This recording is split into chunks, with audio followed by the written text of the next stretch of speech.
Good evening, ladies, gents. 10 minutes towards the end of the US cash or New York cash session. Piotr here, this Light Forex Global YouTube channel.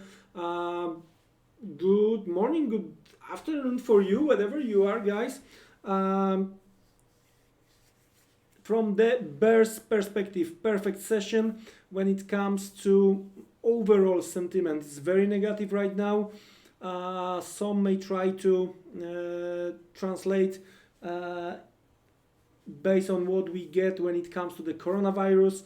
I would, as I mentioned before, I would add also, or as a top case, the fireworks in relation to the repo market. So that's the quite important thing. Overall, we are going down, but still US indices, as you can see, US indices here is a S&P. I'm going to check others in a second. We are holding the weekly open, right? That's the DJ. We are still holding here above this week low, as well as on Nasdaq, right? But perfect analysis, the swing high creation and looking to sell the rallies we discussed this morning work perfectly. That's the weekly open, but the selling the rally work perfectly fine today. Now, on all of those indices, we can create some kind of the flag formation, right? It looks like the lower levels might be a little bit delayed. I know that lately, the Fridays, we've seen plenty of price action to the downside when it comes to the risk. But we have the non-farm payrolls tomorrow, and I do think that we might face some kind of the coordinated action towards the end of the day tomorrow. So guys, be extremely careful tomorrow. I'm going to prepare pre-non-farm payrolls analysis, so I'm going to repeat that one. You don't want to chase the market on Friday. That's what I'm talking about very often, right?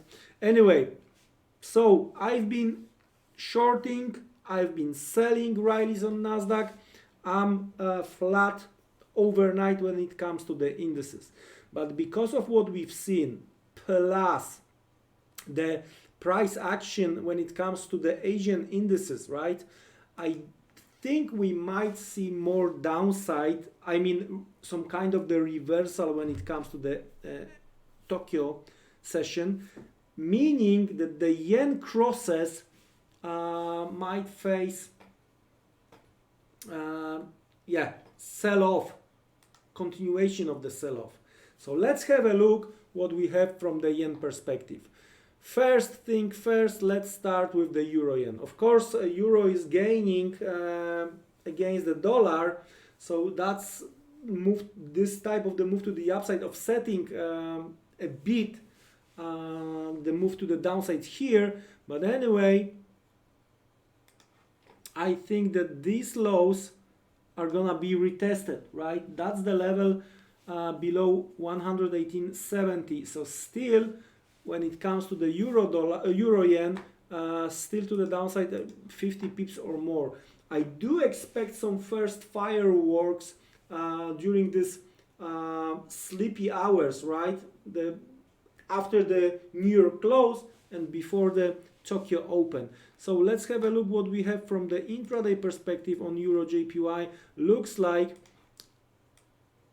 we are trading nicely inside the channel, right? So I'm going to watch carefully any kind of the price action attempt to rally again towards 1970, 1980, and that's where I'm trying to fade with the retest of 1870, right? So in that case, I'm going to look to target for something like 80, 100 pips.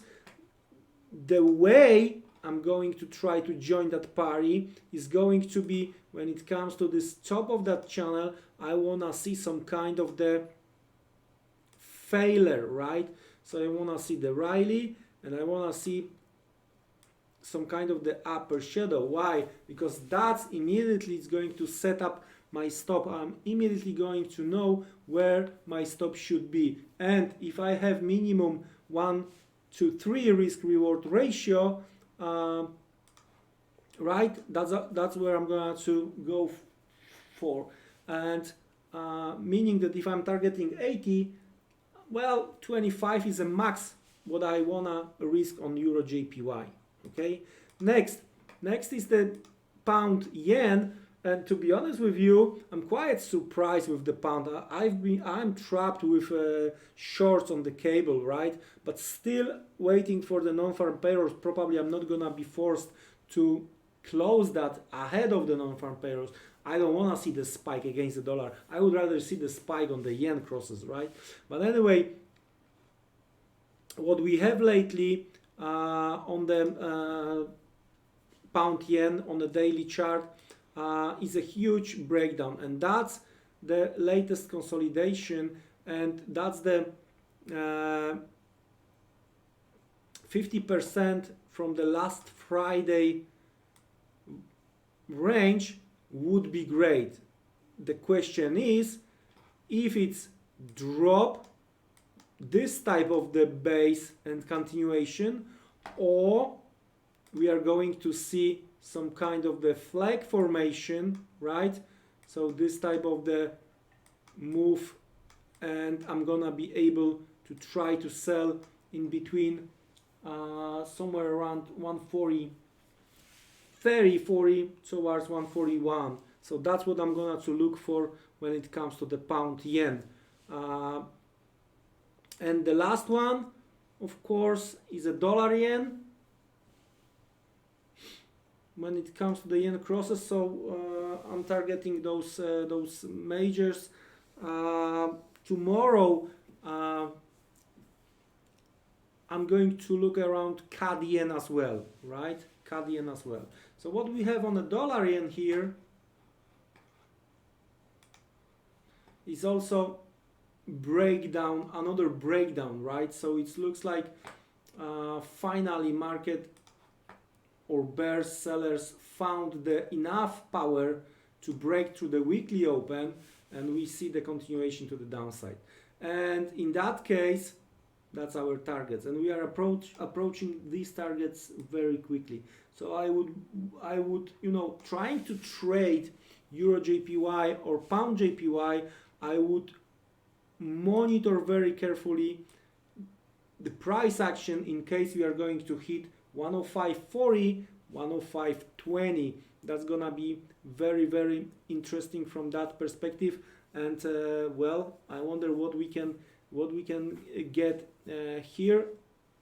Any kind of the bounce or straight move to the downside, right? I do not expect tomorrow that the non-farm payrolls is going to have huge influence.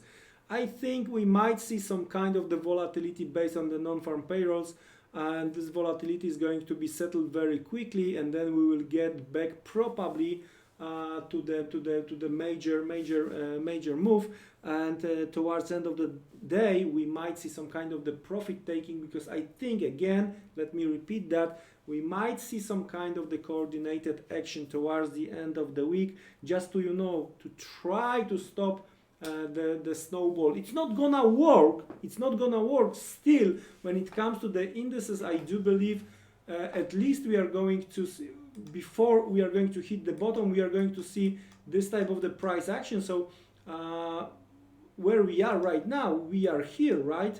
We have two more phases, and that's what I think we are going to see. Anyway, when it comes to the coronavirus, the growing number around the world is horrible, is scary. So be safe as well when it comes to that virus. Don't try to avoid the busy places, at least for now. That's what I can say, and let's watch this chart. So overall, towards the Tokyo session, I'm looking for the yen crosses to continue to the downside. I'm interested in EURJPY and pound JPY on some bounces to the upside, and I'm going to watch very carefully when it comes to eventually profit taking when the dollar yen will hit levels close to 105.40, 105.20, because then I truly believe we might see some profit taking. Don't forget non-farm payrolls tomorrow, but I'm gonna prepare a separate update. Guys, it was my pleasure to be with you today. Be careful, don't be trapped, lower your exposure, right? With these market conditions, with this market environment, you wanna lower your exposure in case you are going to be on the wrong side of the market. Guys, thank you very much and see you tomorrow. Thank you, take care. Goodbye, good night.